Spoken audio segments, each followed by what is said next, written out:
بسم اللہ الرحمن الرحیم۔ سوتے وقت ایک خوبصورت وظیفہ۔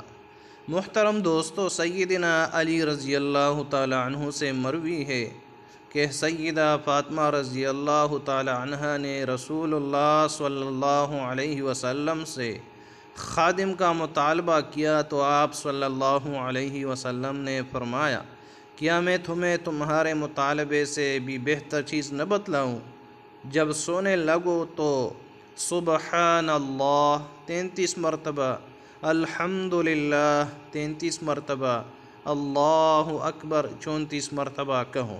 اس پر حضرت علی رضی اللہ تعالی عنہ نے کہا کہ میں نے اس دن سے کسی بھی رات کو انہیں ترک نہیں کیا۔ آپ رضی اللہ تعالی عنہ سے پوچھا گیا، کیا صفین کی رات بھی؟ تو حضرت علی رضی اللہ عنہ نے جواب دیا، صفین کی رات بھی میں نے انہیں نہیں چھوڑا۔ اللہ تبارک و تعالی ہم سب کو پڑھنے کی توفیق نصیب فرمائے، آمین۔